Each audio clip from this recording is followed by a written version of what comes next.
My mom said, "You're the most useless child we have," at Christmas dinner.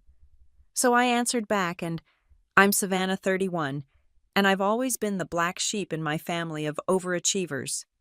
Last Christmas, I returned home after the most difficult year of my life, hoping for some comfort, but instead walked into a minefield of judgment. I never expected my mother would cross that final line at dinner, saying those words that cut deeper than any knife. The room went silent, and for once in my life, I didn't swallow my pain. Before I tell you what happened next, let me know where you're watching from in the comments below, and hit that subscribe button if you've ever felt underappreciated by family. Growing up in our stately colonial house in Connecticut meant living under the weight of expectations.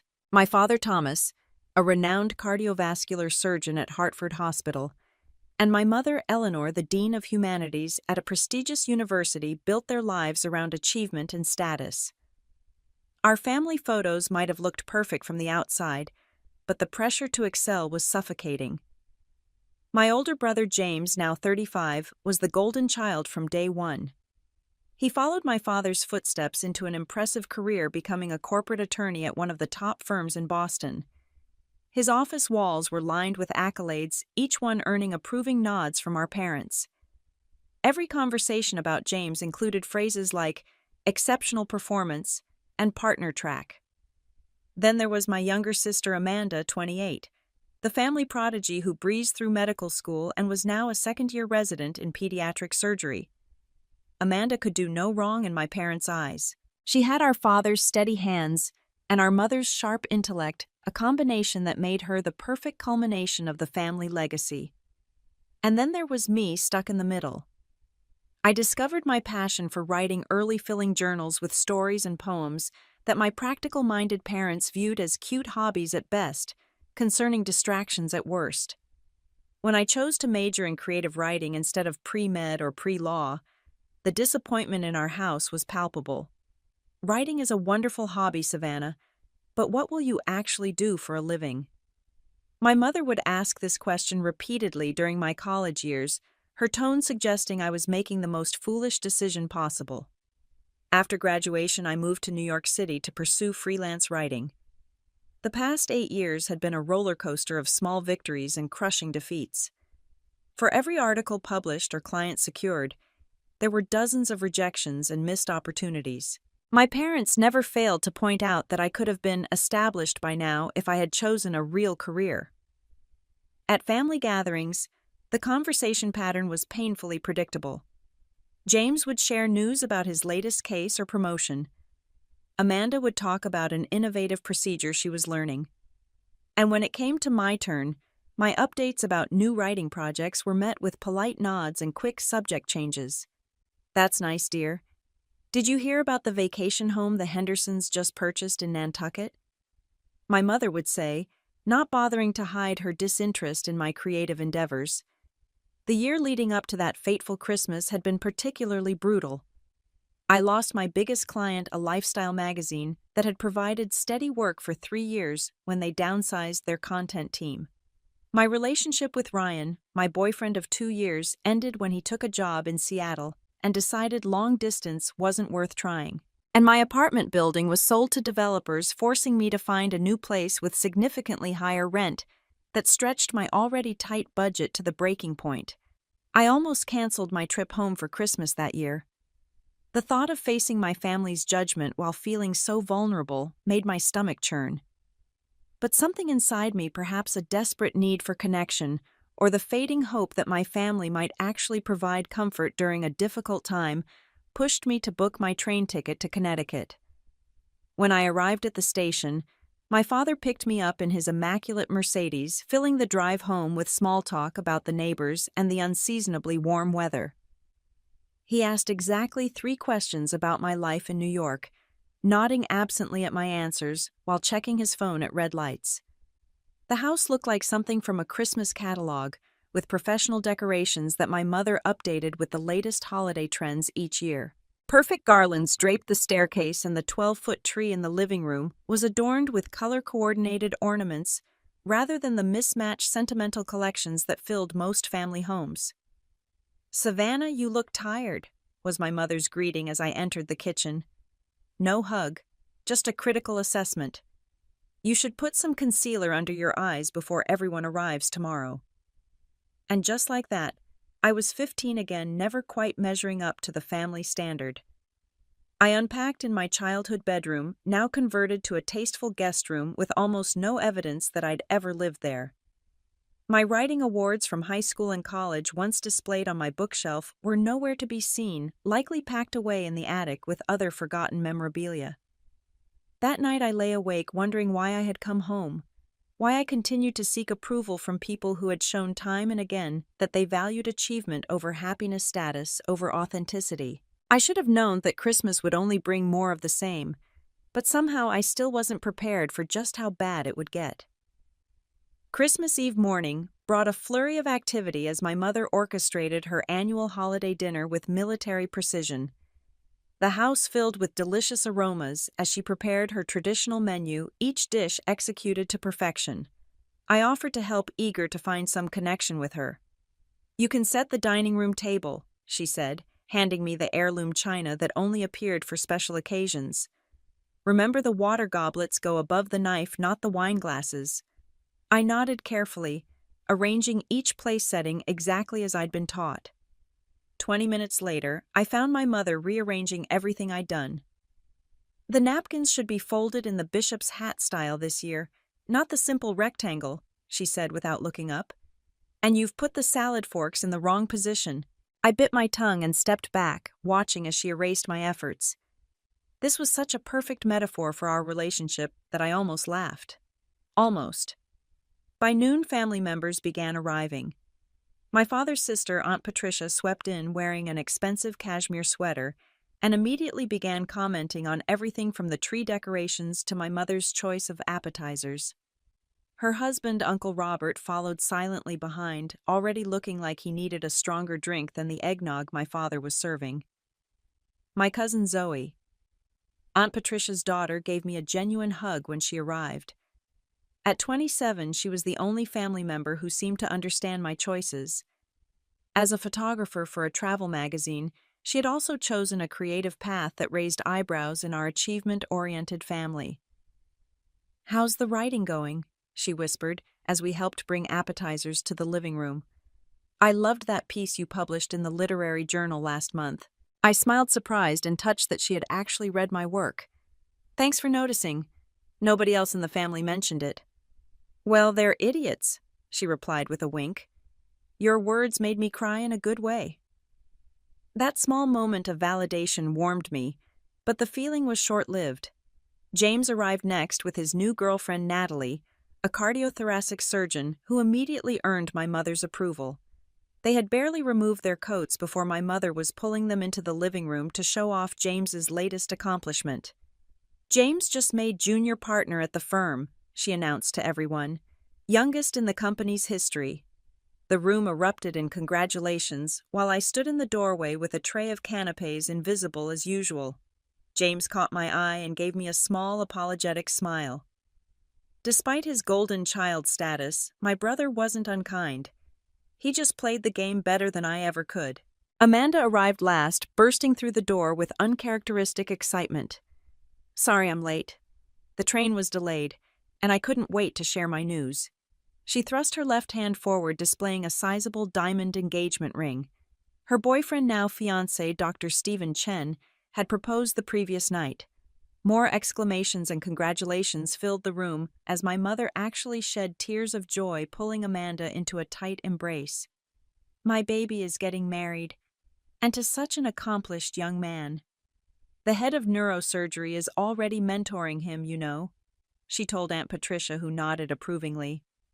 I offered my congratulations to Amanda, genuinely happy for my sister, despite the sharp reminder of my own recent breakup. She squeezed my hand and whispered, "Thanks, Sav. How are you holding up after Ryan?"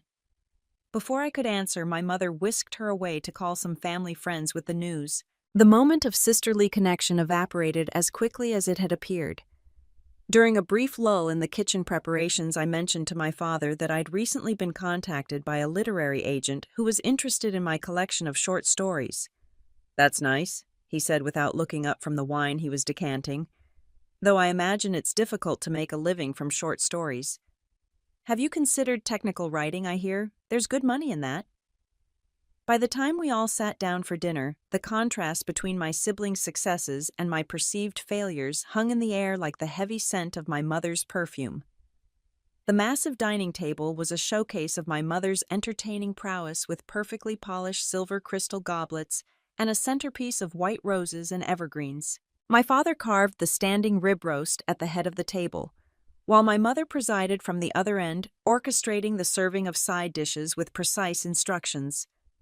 The conversation flowed around me, focusing mainly on Amanda's engagement, James's partnership, and various accomplishments of extended family members.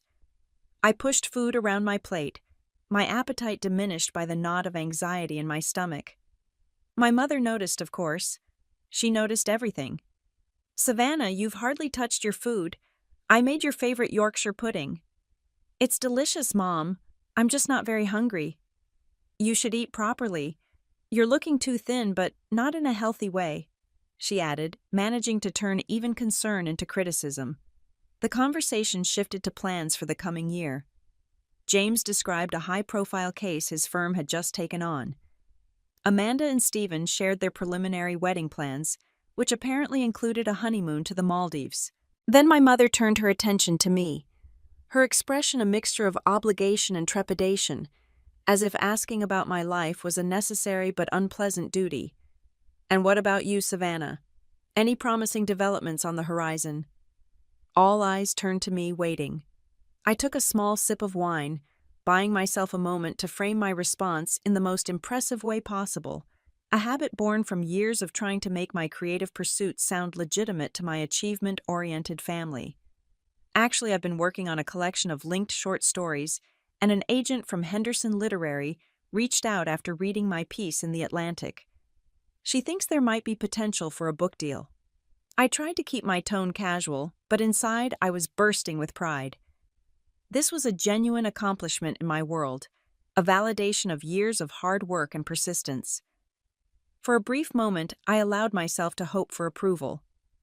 My mother's sigh deflated that hope instantly. "Oh, Savannah," she said, setting down her fork. "When are you going to do something practical with your life? You're 31 years old. James was already established in his career at your age. Amanda is saving lives and getting married." She shook her head, looking at me with naked disappointment. "You're the most useless child we have." The words hung in the air like a physical thing. The clink of silverware against china stopped. Conversation died mid-sentence. Even the Christmas music playing softly in the background seemed to pause. Blood rushed to my face, then drained away just as quickly, leaving me lightheaded. I stared at my mother, unable to fully process what she had just said so casually across the Christmas dinner table. Had she actually called me useless? Her most useless child, as if being useless was my identity, my defining characteristic in the family catalog. My father froze with his wine glass halfway to his lips, eyes fixed on his plate. James looked at our mother in shock, then at me with something that might have been pity. Amanda's mouth actually fell open, her engagement ring glinting as her hand covered it in surprise. Aunt Patricia let out an inappropriate little laugh, the kind meant to break tension, but that only makes it worse. "Well, Eleanor always did speak her mind," she murmured to no one in particular. Uncle Robert suddenly became very interested in rearranging his napkin. Only my cousin Zoe had the decency to look outraged on my behalf, her eyes meeting mine with silent support. In that moment of awful silence, my mind raced back through a lifetime of similar wounds. The time my mother called my first published poem derivative without explaining what she meant. The high school awards ceremony, where she complained about the length of the program rather than congratulating me on my writing prize. The college graduation, where she spent the entire celebration talking about Amanda's medical school acceptance. Each memory a paper cut, and now this final devastating slash. 10 seconds passed. 10 seconds that felt like 10 hours. 10 seconds in which I could feel the weight of 31 years of never being enough pressing down on my chest until I could barely breathe. In the past, this would be the moment where I excused myself to cry in the bathroom. or where I laughed it off pretending the comment didn't cut to the bone, or where I sat in silent humiliation swallowing my pain along with my Yorkshire pudding. Not this time. I set my napkin beside my plate and took a deep breath. The air filled my lungs, and with it came a clarity I had never experienced before in my parents' house. I looked directly at my mother, who had already begun to serve the next course as if she hadn't just labeled her middle child as worthless at Christmas dinner. "No," I said, my voice quiet but firm. My mother looked up, surprised that I had responded at all. "Excuse me." "No," I repeated louder this time. "I am not useless."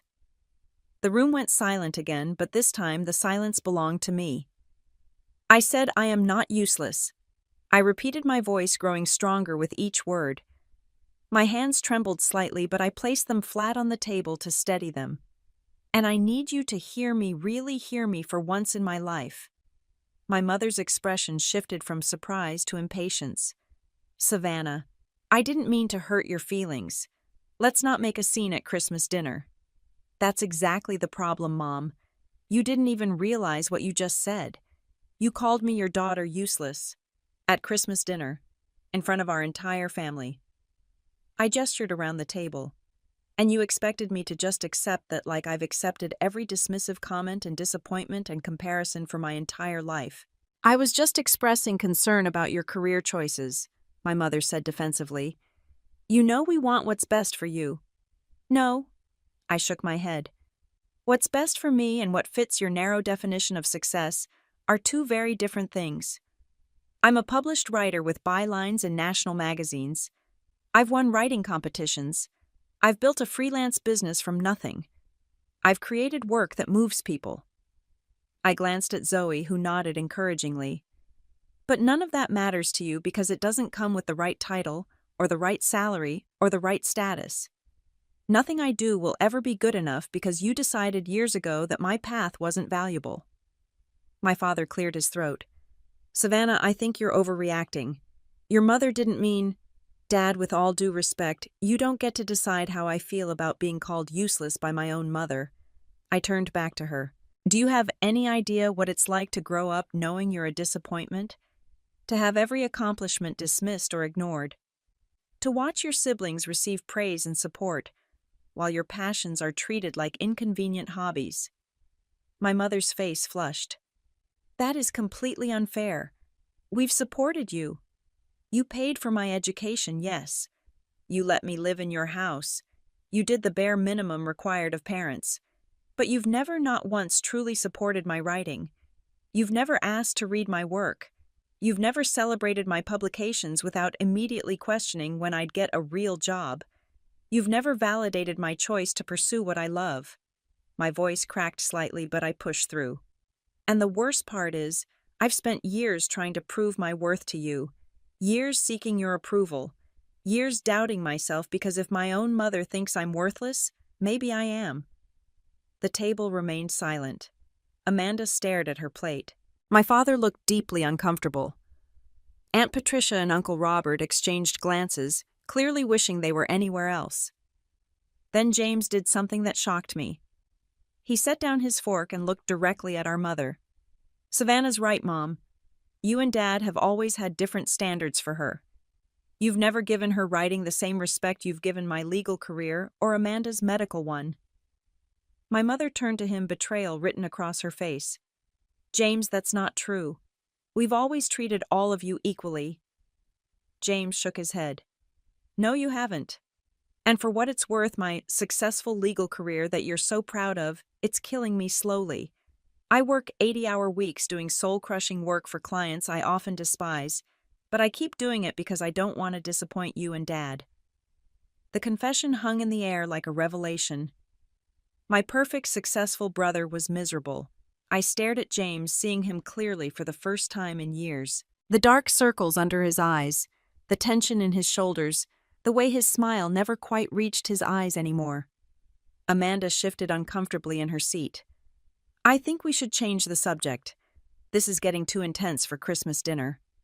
"Of course you want to change the subject," I said, suddenly understanding something about my sister, too. "You're the golden child, the one who did everything right. the one who never disappointed them. Amanda's eyes flashed. You think it's easy being the golden child? Do you have any idea how much pressure that puts on me? One mistake, one failure, and I'll fall from grace, just like you did when you chose writing instead of law or medicine. Girls, that's enough, my father said sharply. This conversation is inappropriate for the dinner table, especially with guests present. I'm so sorry, Robert Patricia, my mother said, turning to them with a forced smile. Family dynamics can be so complicated sometimes. Don't apologize for us like we're misbehaving children, I said. You called me useless mom. Not in private, but at the family dinner table. If you can say that, then I can respond to it. My mother pursed her lips, then suddenly pushed back her chair and stood up. I think I'll check on dessert, she said stiffly, leaving the dining room with rigid posture. The silence that followed was excruciating. My father excused himself moments later, presumably to comfort my mother. Aunt Patricia launched into an overly bright conversation about her recent kitchen renovation, while Uncle Robert suddenly became very interested in discussing golf with James. I sat there heart-pounding, simultaneously exhilarated and terrified by what I had done. For the first time in my life, I had stood up to my mother and refused to accept her judgment. But now what the rest of Christmas would be unbearable, and I had no idea if my relationship with my parents could recover from this confrontation. As dinner awkwardly concluded, everyone scattered to different parts of the house. Amanda disappeared upstairs with her fiancé. My aunt and uncle made excuses about an early start the next day and left before dessert was even served. Zoe squeezed my arm as she left, whispering, I'm proud of you. Call me tomorrow. I retreated to my childhood bedroom, closing the door behind me with shaking hands. Then, alone at last, I sank onto the bed and let the tears come, years of hurt pouring out in racking sobs that I muffled with my pillow. My childhood bedroom felt smaller than I remembered the guest room conversion, stripping away most of what had made it mine. I paced the limited floor space, wiping tears from my face, as I took in the generic watercolor landscapes that had replaced my collection of literary posters. The bookshelf that once housed my dog-eared copies of beloved novels now displayed decorative objects and a few leather-bound classics that I suspected no one had ever read. I pulled open the closet door, curious if anything remained from my youth. In the back corner, I found a single cardboard box labeled Savannah School. Inside were report cards, a few academic certificates, and at the very bottom, a folder containing stories I had written in high school. I pulled one out, smiling at my earnest teenage prose, the margins filled with my English teacher's encouraging comments. Your voice is distinctive and powerful, she had written. Don't ever stop writing. Mrs. Calloway had been the first person to take my writing seriously. She submitted my stories to competitions without telling me, then presented the awards with genuine pride. Why had I forgotten how much that validation had meant to me? Perhaps because coming home always made me revert to seeking approval from the people least likely to give it. My phone buzzed with a text from Zoe. What you did tonight was brave. Your mom was completely out of line. I'm here if you need to talk or need a place to escape to. I typed back a quick thank you, grateful for the support. As I set my phone down, a soft knock sounded at the door. I quickly wiped my eyes, not wanting anyone to see that I'd been crying. Who is it? I called, trying to keep my voice steady. It's James. Can I come in? I hesitated, then walked over and opened the door. My brother stood there looking uncharacteristically uncertain. His perfect posture slightly slumped, his normally confident expression replaced by something more vulnerable. Can we talk? He asked. I stepped back to let him in, curious about what he wanted to say. James hadn't been alone in my room since we were teenagers.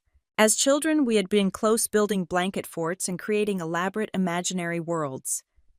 That connection had fractured as we grew older, and the competition for our parents' approval intensified. James sat on the edge of the bed, looking around the room with a small frown. They really erased you from this space, didn't they? Pretty much, I agreed, sitting in the small armchair by the window. What's on your mind, James? He ran a hand through his perfectly styled hair, messing it up in a way that made him look younger. What you said at dinner, about never being good enough, I wanted you to know that I understand that feeling more than you might think. You, the golden child, the successful attorney. I couldn't keep the skepticism from my voice. The golden child who lives in constant fear of failure, he corrected. Do you know why I work those 80-hour weeks? Why I take on more cases than any other attorney at the firm? Because I'm terrified of disappointing them, of losing my place as the successful one. I studied my brother's face, seeing the exhaustion etched into lines that hadn't been there the previous Christmas. Are you really that unhappy with your career? James sighed deeply. I never wanted to be a lawyer, Savannah.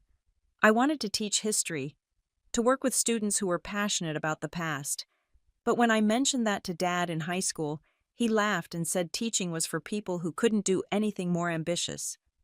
I had no idea, I whispered, stunned by this revelation. No one does. I've never told anyone except Natalie. He looked at me directly. That's why I admire you, Sav. You had the courage to follow your passion despite their disapproval.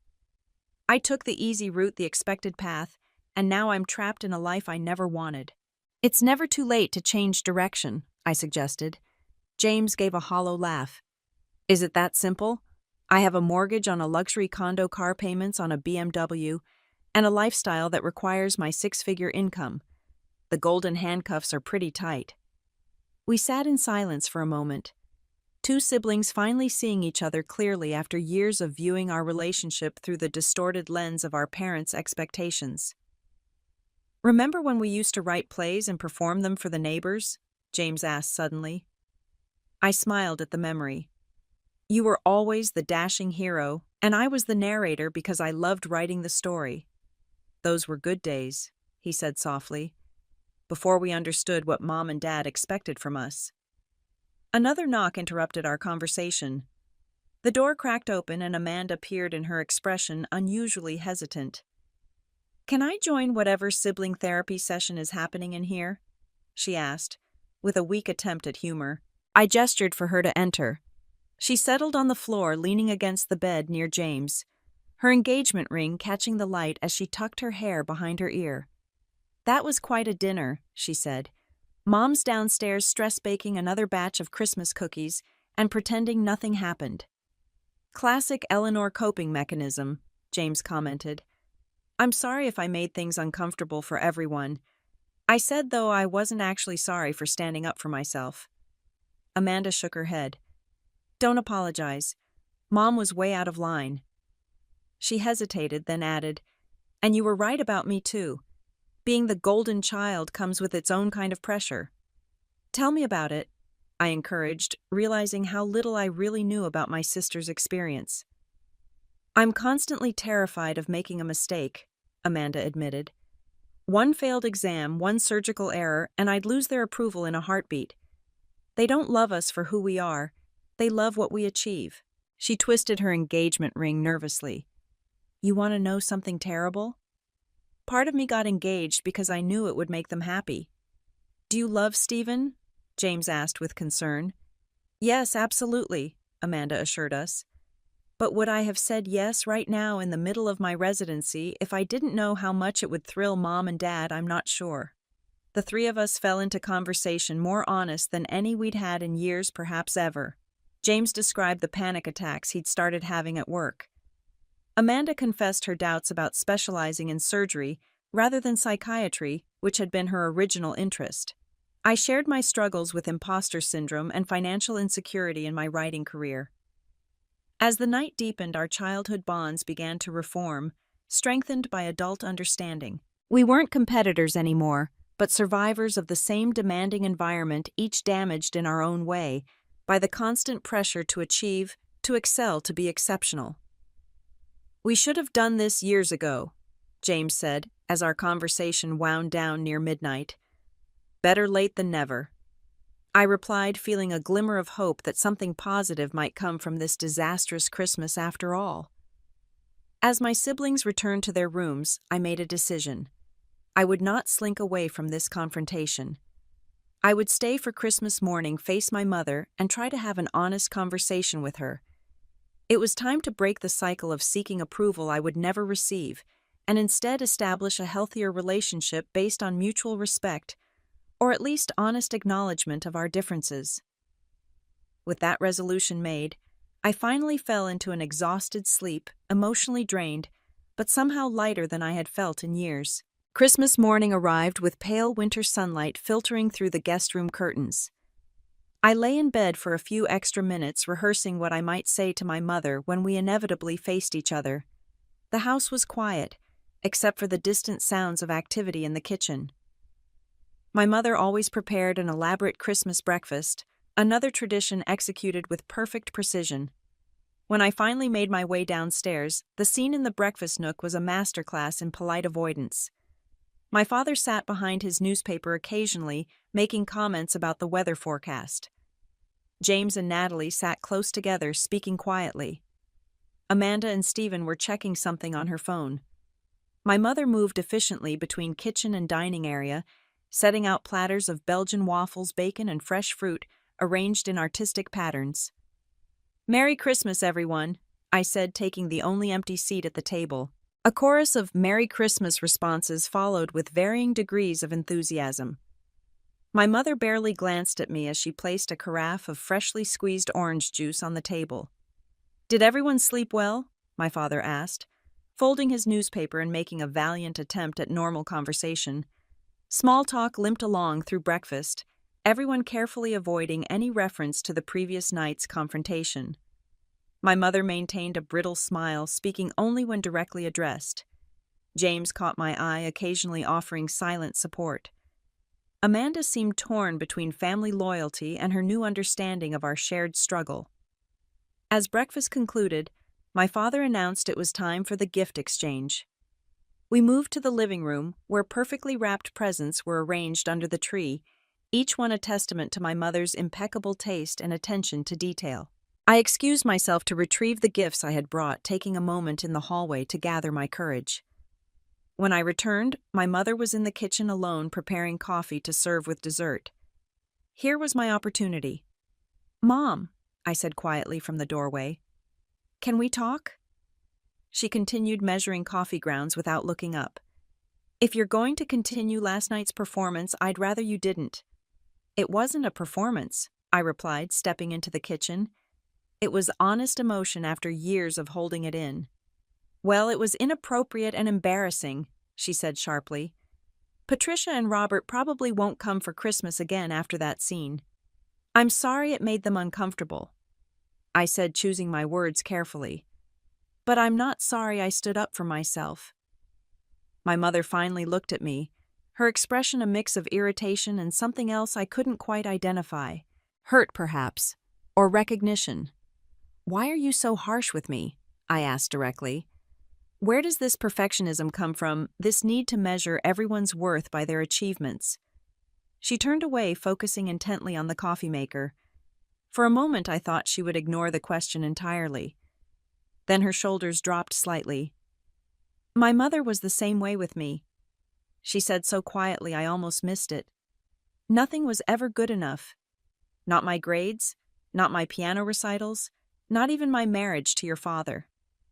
I stood very still, surprised by this rare glimpse into my mother's past. She rarely spoke about her parents who had both died before I was born. "Grandmother was critical of you too?" I asked. "Critical is a polite word for it," my mother said with a bitter laugh. "She was brutal. She once told me at my college graduation that my summa cum laude degree was meaningless because I'd chosen English literature instead of something practical. The parallel to my own experience was striking. "So you know exactly how it feels to have a parent dismiss your passion," I said softly. My mother's hands stilled on the coffee pot. "I suppose I do." "Then why did you do the same thing to me?" She turned to face me, her perfectly composed facade showing small cracks. "Because I wanted to protect you from disappointment, from struggle, from rejection." "By rejecting me first," I challenged. "By pushing you toward a path with security," she corrected. "Do you know what I wanted to do with my English literature degree? I wanted to write novels.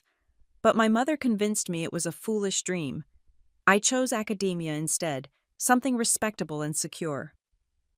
This revelation stunned me. My rigid, practical mother had once dreamed of being a creative writer. Did you ever try to write those novels? A flash of regret crossed her face. I started a few, never finished any of them. Life got busy with career, marriage, children. Eventually, I convinced myself I had made the right choice, the mature choice. And when I chose writing, it reminded you of what you gave up, I said, understanding dawning. Perhaps, she admitted reluctantly. But that doesn't change the reality that creative careers are incredibly difficult. The rejection, the financial instability. I wanted to spare you that. By calling me useless, the hurt crept back into my voice. My mother flinched slightly. That was inexcusable. I was frustrated by what I perceive as your wasted potential, but I should never have said that. It wasn't quite an apology, but it was the closest my mother had ever come to admitting she was wrong. I decided to accept it for what it was. I need you to understand something, Mom. I know my path is difficult. I know it's uncertain, but it's mine, and I'm not failing at it. I'm published regularly. I have clients who value my work. I've won awards. And most importantly, I love what I do even on the hard days. She regarded me with an unreadable expression. You really won't be persuaded to try something more practical. No, I said firmly. And I need you to stop trying. I need you to respect my choice, even if you don't understand it. The coffee maker beeped, breaking the tension. My mother busied herself with pouring cups. I brought something for you, I said. It's not wrapped. It's kind of a last-minute gift. I pulled a manila envelope from my bag and handed it to her. Inside was a printed manuscript of my collection of linked short stories, the one the agent had expressed interest in. What is this? She asked, flipping through the pages. My stories. The collection I mentioned last night before. Everything happened. I'd like you to read them. Actually read them, not just say you will. She closed the envelope, her expression softening almost imperceptibly. I'll try, she said. I can't promise I'll understand or appreciate them the way you want me to. I don't need you to love them, I replied. I just need you to see me, to acknowledge that what I create has value, even if it's not the kind of value you would have chosen. She nodded once, a small concession, but significant coming from my mother. We carried the coffee tray to the living room together, an uneasy truce established between us. The gift exchange proceeded with the usual polite expressions of gratitude. My parents gave me an expensive leather planner and a gift card to a professional clothing store, gifts that revealed their continued hope that I might eventually pursue a more conventional career. I thanked them sincerely, understanding now that in their own misguided way, these gifts represented concern rather than dismissal. As the day progressed, I noticed small changes in our family dynamic. James seemed more relaxed, engaging Natalie in the conversation, rather than performing for our parents' approval. Amanda asked me genuine questions about my writing, showing interest for the first time in years. When it was time for me to leave, my father walked me to the door while my mother said goodbye to Amanda and Stephen. That was quite a speech you gave last night, he said as I put on my coat. I'm sorry if it upset you, Dad. He shook his head slowly. It needed to be said. Your mother and I, we may have been too rigid in our expectations.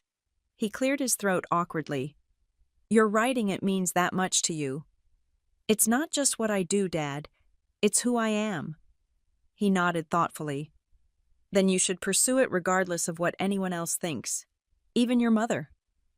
A ghost of a smile crossed his face. Especially your mother. It wasn't a ringing endorsement, but from my father, it was a significant acknowledgement. As I hugged him goodbye, I felt something shift between us, a small step toward mutual respect. My mother appeared in the foyer, her composure fully restored after our kitchen conversation.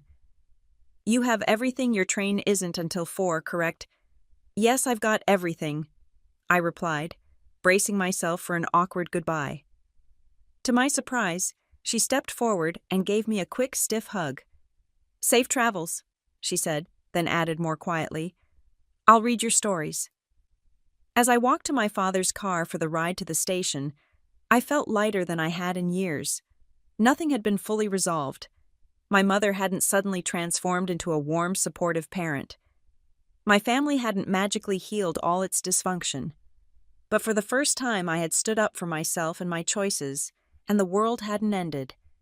In fact, something new and potentially healthier had begun. 3 months after that fateful Christmas dinner, spring had arrived in New York City, bringing cherry blossoms to Central Park and a renewed energy to the streets. In my small but cozy Brooklyn apartment, I sat at my desk by the window, sunlight streaming across the latest draft of my story collection. The red pen in my hand moved steadily across the page as I edited, more confident in my voice than I had ever been before. The confrontation with my mother had triggered profound changes in my life. I had finally stopped seeking external validation for my choices and started trusting my own instincts about what mattered. This shift had affected everything from my writing to my relationships to my daily habits. The first change had been establishing clear boundaries with my family. I limited my calls with my mother to once every 2 weeks, keeping conversations brief and redirecting when she slipped into criticism. When she suggested I apply for an editorial assistant position at a publishing house, a real job in her mind, I simply said, "That's not the path I'm choosing, but thank you for thinking of me," and changed the subject. My relationships with my siblings had transformed most dramatically. James, Amanda, and I now had a group text where we shared honest updates about our lives, without the performative success stories we used to feel obligated to report. James had begun exploring teaching opportunities, looking into adjunct positions at local colleges where he could share his passion for history. Amanda had requested a rotation in psychiatry testing, whether her initial interest might be worth reconsidering. My writing career had blossomed in unexpected ways. The literary agent who had contacted me before Christmas had signed me as a client, impressed by the authenticity in my revised stories. "There's something different here," she had said. "A new confidence in your voice." 2 of my pieces had been accepted by prestigious publications, and I had secured a regular column in an online cultural magazine. I had also started therapy, working through the complex family dynamics that had shaped my self-perception for so long. My therapist, Dr. Rivera, helped me recognize patterns of seeking approval and self-doubt that stemmed from my upbringing. Each session brought new insights and tools for establishing healthier relationships, not just with my family, but with everyone in my life. As I finished editing the last story in my collection, my phone chimed with an incoming mail notification. I was surprised to see an email from my mother with the subject line, "Your Stories." I opened it with trepidation, half expecting criticism disguised as concern. Instead, I found a brief message that made my heart skip. "Savannah, I finally read your manuscript. Your writing is powerful. It's not the path I would have chosen for you, but I can see now that you have genuine talent." The story about the sister who changes her name to escape her family's expectations particularly moved me. "I wonder where you got that idea. Call when you have time. Mom." It wasn't effusive praise. It wasn't a complete transformation. But it was acknowledgement, and from my mother, that was significant progress. The reference to the sister story made me smile. That character had been inspired by my own fantasies of escape, and my mother had recognized herself in the narrative. Perhaps reading my work had given her insight into my perspective in a way our conversations never could. Later that week, I met James and Amanda for dinner at a small restaurant in Manhattan, our first siblings-only gathering without the pressure of parents or holidays. As we settled into our booth, I was struck by how different we all seemed from our Christmas personas. James had replaced his formal suits with casual clothes, his expression more relaxed than I had seen in years. Amanda's usual perfectly curated appearance had given way to simple comfort, her hair pulled back in a ponytail instead of her trademark professional updo. "I got a letter from Mom," James said after we ordered. "She apologized for pushing me into law." Actually apologized. I nearly fell off my chair. Amanda nodded. "She called me last week and really asked if I was happy in surgery. When I admitted I was struggling, she suggested I explore other specialties without making me feel like a failure. Who is this woman and what has she done with our mother? We laughed together, marveling at the small but meaningful changes in our family dynamic. None of us harbored illusions about complete transformation. Our parents were who they were, shaped by their own experiences and generational attitudes. But the rigid facade had cracked, allowing for more authentic connections to form. I think Christmas was a turning point for all of us, I reflected. Standing up for myself gave each of us permission to be more honest about what we really want. To Savannah, James said, raising his glass, for having the courage to speak truth to power, or in this case to Eleanor Morgan. To boundaries and authenticity, Amanda added, joining the toast. To creating our own definitions of success, I concluded, clinking my glass against theirs. As dinner progressed, we shared stories from our childhoods, re-examining them through adult perspectives. Incidents that had once seemed like personal failures now revealed themselves as products of impossible expectations. Competitions that had driven us apart were recognized as manufactured by our parents' comparative parenting style. Gradually, we were rewriting our shared history, not erasing the painful parts, but contextualizing them within a more compassionate framework. Back in my apartment that night, I added the final touches to my manuscript before sending it to my agent. The collection had evolved significantly since Christmas, incorporating insights from my family confrontation and subsequent growth. The stories explored themes of expectation, authenticity, and the courage to define success on one's own terms. While not explicitly autobiographical, they carried emotional truths drawn from my experiences. The title story, Useful, followed a woman's journey to recognize her value beyond achievement and productivity. In the final scene, she stands at her childhood window looking out at the world with new eyes, understanding that worth comes from being rather than doing. I had written and rewritten that scene countless times, finally finding the perfect balance of honesty and hope. As I prepared to send the manuscript, I added a dedication page. For James and Amanda, my fellow travelers, and for my parents who taught me the importance of finding my own voice, even if that wasn't their intention. I clicked send, releasing my words into the world, no longer seeking approval, but offering truth. The journey that had begun at that Christmas dinner table had led me here to a place of greater self-acceptance and clearer purpose. The painful words my mother had spoken, "You're the most useless child we have," no longer held power over me. I had reclaimed the definition of usefulness, understanding that creating art that moved people, that made them feel seen and understood, was among the most useful contributions one could make to the world. I had learned that standing up for yourself doesn't always change others, but it invariably changes you. That boundaries are not walls, but healthy demarcations that allow for more authentic connections. That family relationships can evolve even after decades of dysfunction, if you're brave enough to speak your truth and patient enough to accept incremental change. Most importantly, I had learned that the approval I had sought my entire life could only truly come from within. External validation, even from those we love most, is fleeting and conditional. But self-acceptance, hard-won through honesty and courage, becomes a foundation that can weather any storm. Have you ever had to stand up to family members who didn't understand or appreciate your choices? I'd love to hear your stories in the comments below. And if this resonated with you, please hit that like button and subscribe to hear more authentic stories about navigating difficult family dynamics. Remember, your worth isn't determined by others' opinions of you, but by the courage to live authentically according to your own values. Thank you for listening to my story, and I hope it gives you strength if you're facing similar challenges in your own life.